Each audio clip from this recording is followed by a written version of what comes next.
Olá amigo, olá amiga, bem-vindo ao canal Professor Rodrigo Batista. Aqui juntos, todos os dias nós estudamos a Palavra de Deus. Hoje então é domingo, dia 15 de junho, e o nosso tema de estudo de hoje é Daniel capítulo 2 e a interpretação historicista. A melhor interpretação bíblica que nos mostra realmente o que a Palavra de Deus nos diz, nos ensina, é a explicação historicista. Essa explicação diz que as profecias de Deus se cumprem através da história. Existem outros tipos de interpretação, mas essa é a que é mais coerente ao texto bíblico. E hoje eu quero convidar você a rever comigo o capítulo 2 de Daniel. Nós temos uma playlist aqui no canal em que eu coloquei a parte histórica de Daniel e hoje nós vamos rever essa parte porque é exatamente isso que a lição da Escola Sabatina de hoje tem pra gente. A interpretação de Daniel capítulo 2, e eu convido você a assistir comigo nesse momento esse vídeo especial do livro de Daniel capítulo 2. Eu quero que você leia comigo agora o livro de Daniel no capítulo 2, a partir do verso 1, que diz assim: No segundo ano do reinado de Nabucodonosor, teve este um sonho. O seu espírito se perturbou e passou-lhe o sono. Tantos de nós às vezes temos uns pesadelos, né? A gente começa a sonhar com coisas ruins, sei lá, alguma coisa que a gente não entende, e a gente perde o sono. É normal, faz parte, né? A gente acaba ficando muito agitado. E muitas vezes os pensamentos do dia fazem com que nos nossos sonhos a gente tenha esse tipo de reação, né? Pesadelos muitas vezes. E Nabucodonosor, pelo que a gente entende aqui do texto, do contexto bíblico, ele estava pensando muito no futuro. O que seria do Império Babilônico, o maior reino que o mundo tinha conhecido até aquele momento? Um império maravilhoso, um império de ouro, né? Muitos dos símbolos deles eram de leões, né? Que a gente considera como nobreza, leões alados. Enfim, o reino de Nabucodonosor era muito poderoso. O seu pai já havia reconquistado o reino, era o novo Império Babilônico, e agora ele estava no poder e queria saber o que ia acontecer. Bom, a Bíblia nos conta o seguinte, que Nabucodonosor teve um sonho que veio de Deus.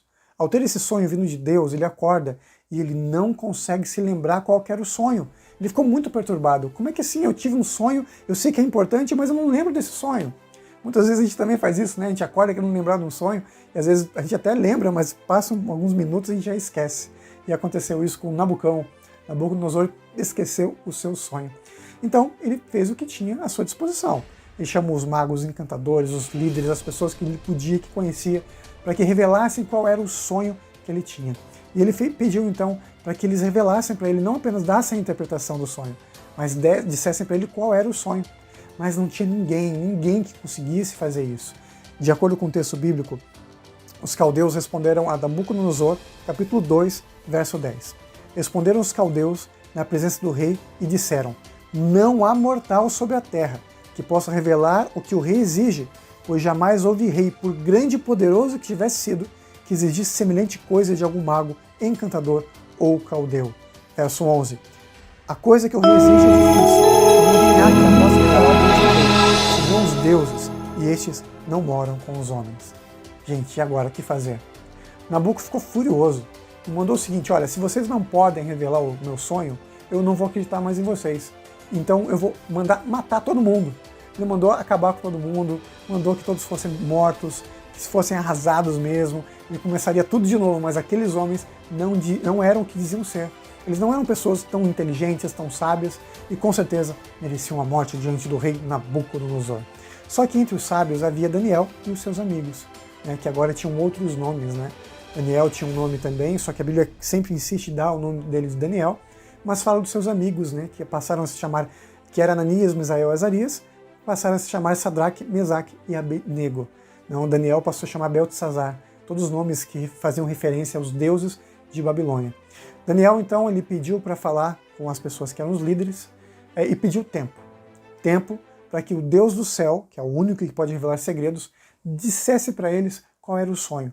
Quem sabe Deus, então, pouparia o seu povo, né? Os seus ministros que estavam ali mostrando o testemunho de Deus para o mundo. E foi exatamente o que aconteceu. Daniel se reuniu com seus amigos, eles oraram muito, e Deus mostrou para Daniel o sonho que Nabucodonosor tinha tido. E não apenas o sonho, mas também a interpretação. Vamos ao texto bíblico? Daniel, no capítulo 2, a partir do verso 20, diz assim: Seja bendito o nome de Deus, de eternidade a eternidade, porque dele é a sabedoria e o poder. É Ele quem muda o tempo e as estações, remove os reis, estabelece reis. Ele dá sabedoria aos sábios e entendimento aos inteligentes. Ele revela o profundo e o escondido. Conhece o que está em trevas e com ele mora a luz. Por isso aqui diz o texto bíblico no capítulo 2, verso 24.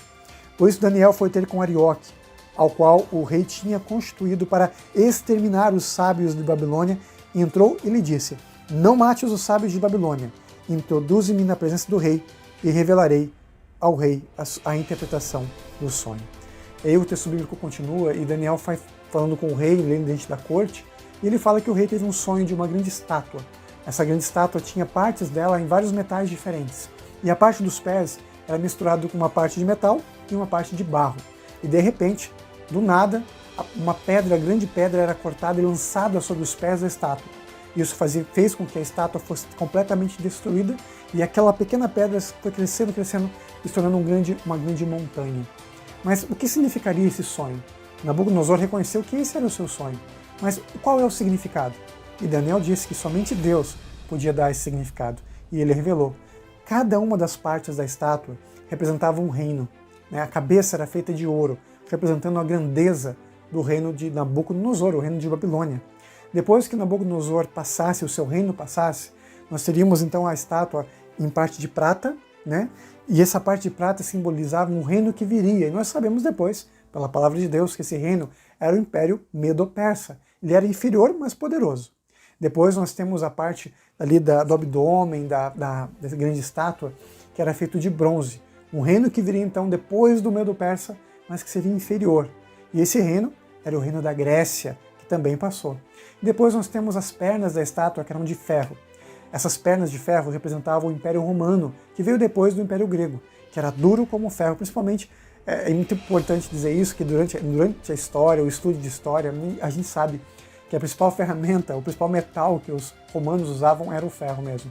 Eles usavam muito demais, era para suas armas, armaduras, enfim, era uma nova era do ferro, a era dos metais. Aí nós temos o final do Império Romano, que nos mostra então a divisão do reino do Império Romano, em parte de barro e em parte de ferro. Isso mostra que a Europa se fragmenta, o Império Romano se fragmenta em 10 partes. 10 dedos da estátua, 10 partes. E assim o grande império do mundo, o último grande império, que é Roma, se divide e não consegue mais se ligar, assim como o ferro e o barro não se misturam. Então nós passamos por todo esse período profético já tudo se cumpriu. E falta uma coisinha ainda, na interpretação do sonho de Daniel, que a grande pedra seria cortada, lançada sobre os pés da estátua, destruindo todos os impérios do mundo, para que então o grande montanhas cresçam, e esse grande reino é o reino de Deus que viria. E essa foi a interpretação. O que falta agora para a gente entender o final é Jesus voltar. Fazemos parte desse grande plano de Deus, que Deus mostra então para a gente toda a história da humanidade através desse sonho dado ao rei Nabucodonosor. É muito bonito como Deus se preocupa, até mesmo uma pessoa pagã, Nabucão, não conhecia Deus, que havia destruído inclusive o templo de Deus, agora teve uma revelação de Deus, e Deus foi se mostrando através dos seus servos, os profetas, e principalmente através de Daniel ali na corte do rei de Babilônia.